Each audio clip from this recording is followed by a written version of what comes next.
Hi friends, in this video we can learn what is SDLC and what are the important phases and what are the models we follow when we develop the software and what are the tasks we need to create and closing of each task flow. So let's start. What is SDLC? SDLC stands for Software Development Lifecycle. So what are the important phases in software development? There are four important phases. RDCT. So R stands for requirement phase, D stands for design phase, C stands for coding phase, T stands for testing phase. So in requirement phase, suppose if you are developing a project for the customers, so customer will provide the requirements and specifications.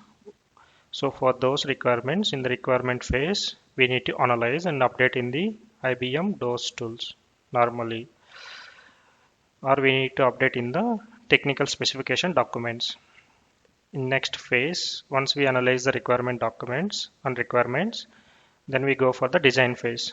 So here in the design phase, suppose if we take any product, the product which is from the starting to end, so how the behavior is, the flowcharts can be designed using enterprise architecture or Rhapsody tool.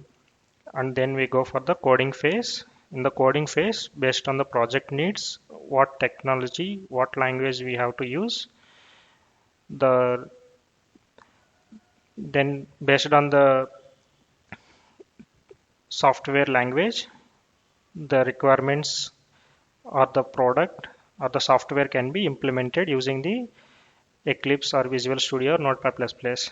So once the coding phase is done, then we have go for the testing phase. So the testing phase, there are two types of testing. One is white box test, second one is black box test.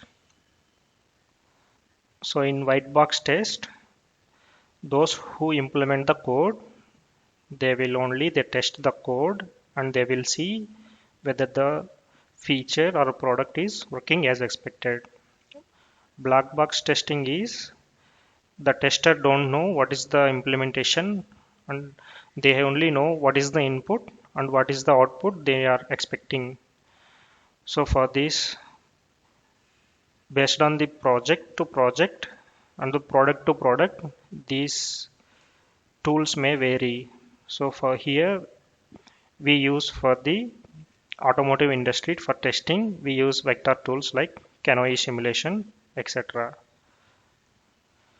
And now we can see what are the different tasks required and what is the workflow of each task. So high level tasks, we can call it as change request, problem report, or feature request. So this change request or feature request is the new enhancements or new development we have to do. PR, problem report, is actually we already developed some of the product. The expected behavior is not correct. So there is some issue in this software. So for that we create a problem report. So based on the problem report description, we have to do the analysis and we need to provide the fix. So for this, first we will get the CR, PR and FR.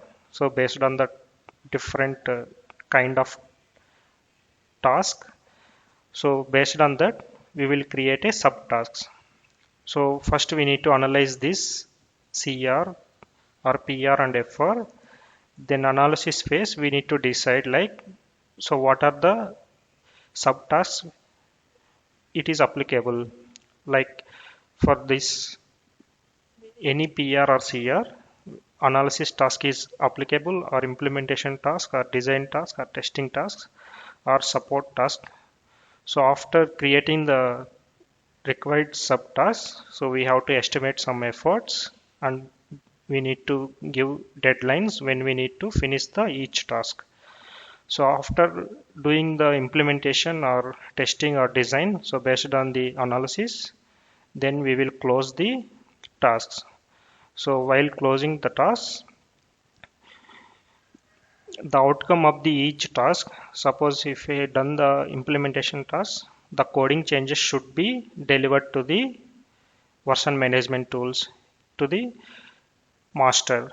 Suppose we use different kind of tools like for version management for the software like Git or ALM. So if we use the Git, so we need to create a pull request and we need to deliver the changes after closing the tasks. So once the tasks are closed, then the notification will go to the reviewer. So reviewer might be the technical specialist or CCB, change control board. So once the changes is reviewed, suppose there is no issue in the implementation or changes what we have delivered with the pull request or change package. So then this review task can be closed and then it is automatically moved to the realized state when all the subtasks are closed. Suppose when we create a change request or pull request and the reviewer identified some of the findings, so the open points, so in this case again they will open the subtasks, corresponding subtasks.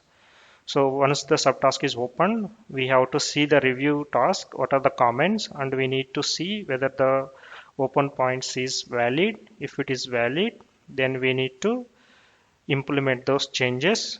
Then again we need to set it to review.